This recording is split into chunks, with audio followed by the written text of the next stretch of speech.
아메리카 쿠바는 자국 지폐에 한국 국기를 그려 넣어 기념화폐를 만들겠다고 합니다. 코로나 백신과 의료 제품을 지원해 주어 위기를 극복하도록 도와준 은혜를 갚기 위해 한국 방산 무기를 대량 구매하겠다고 합니다. 칠레의 보리치 대통령은 한국 케이팝 팬들의 지지를 받아 권좌에 오르게 되었다고 합니다. 보리치 자신도 케이팝 팬이라는군요. 그는 한국이 자기를 대통령으로 만들었다고 자랑스럽게 말하고 있다고 합니다. 그러니 어찌 한국을 좋아하지 않을 수 있겠습니까? 유럽에서도 한국의 인지도는 대단합니다. 러시아, 우크라이나 전쟁이 지속되면서 나토 회원국들이 우크라이나에 엄청난 무기를 지원하면서 자신들의 한계를 느꼈는지 계속 한국과 협력을 요청하면서 한국도 나토 무기 지원을 도와달라고 요청하고 있습니다. 러시아와 인접해 있는 동유럽 북부의 폴란드는 아예 한국 방산 무기를 모조리 다 사겠다고 수십조 원을 투자하고 있습니다. 한국 무기만이 자기 나라를 지킬 수 있다고 믿고 있기 때문입니다. 세계 어느 나라도 폴란드가 원하는 무기를 차질 없이 공급할 수 있는 나라가 없다고 판단한 탓입니다. 가격 대비 성능이 탁월하고 공급망이 잘 되어 있을 뿐만 아니라 정비창까지 세워 부품 조달과 정비에 차질이 없게 하고 공군 조종사 훈련센터까지 세워 훈련시키겠다는 조건을 협의했기 때문입니다.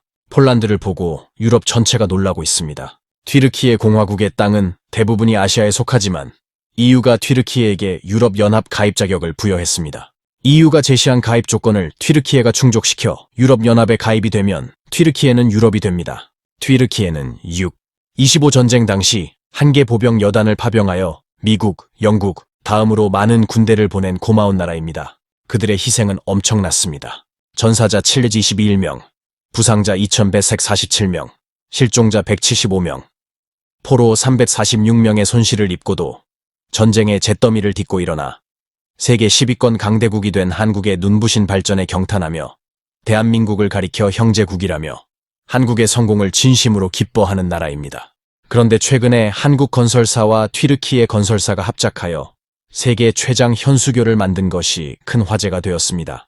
현수교 총 길이는 3,563, 주탑과 주탑 사이는 2,220cm로 다들 불가능할 것이라던 어려운 공법을 한국이 착안하여 무사히 완성함으로써 세계를 놀라게 했습니다. 이 현수교가 아시아와 유럽을 잇는 유일한 다리가 되었으니 한국의 위상이 높아질 수밖에 없습니다. 이 일로 튀르키예는 거대 도시 건설 인프라도 한국에 맡기겠다고 서두르고 있습니다.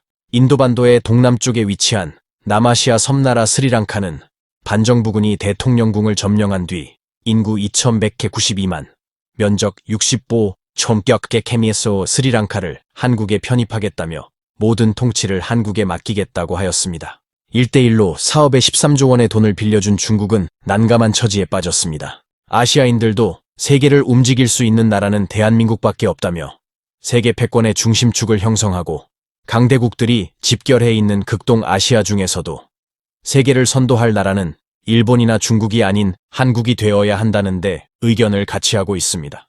대한민국은 침략만 받았지 한 번도 남의 나라를 침략한 적이 없는 나라로 근본이 선량한 국민이라는 인식이 있는 데다 어떻게 해서든 남의 나라를 도와주려고 애쓰는 모습을 다 목격했기 때문입니다. 한국은 이제 세계의 강대국 틈 바니구니에 끼어 살아보겠다고 발버둥치는 작은 나라가 아닙니다.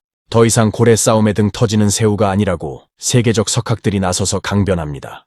영국 킹스 칼리지 런던 국제관계학 교수 라몬 파체코 파르도 박사의 책 새우에서 고래로 잊힌 전쟁에서 KPIP까지에서 이런 말을 했습니다. 지난 1000년 동안 열강들 사이에서 숨 죽이고 살던 대한민국이 이제는 고래 싸움에서 등 터지고 사는 새우가 아니라 반도체, 자동차, 선박, 배터리, 휴대폰 등을 발판으로 세계 10대 경제대국이 되었고 지난 10년 동안 방탄소년단을 앞선 K-팝 음악과 기생충을 필두로 한 오징어 게임, 드라마 등의 문화 콘텐츠로 세계를 지배하였고 소프트 파워, 군사력을 키워 어느 나라도 건드릴 수 없는 강대국 고래가 되었습니다.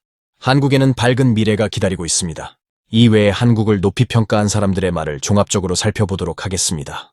역사학자 토인비는 한국의 홍익사상에 대한 말을 듣고 눈물을 흘리며 21세기는 한국이 지배한다고 예언했습니다. 미국의 마크 피터슨 교수는 한국이 세계 최고가 된다고 했습니다. 세상에 나도는 말 중에는 한국이 G2라는 이야기도 있다. 러시아는 한국과 G2를 원하고 미국은 한국과 G2를 원하고 있기 때문이라는 것입니다. 유엔은 세계 질서 유지군 창설 때 한국군에 아시아 질서유지군 직함을 주겠다고 했습니다. 세계 경제 문명의 중심지로 알고 중국으로 모여든 글로벌 인재들이 중국을 떠나 한국으로 모여들고 있습니다. 동북아시아의 허브는 일본이나 홍콩이 아니라 한국이라는 것입니다.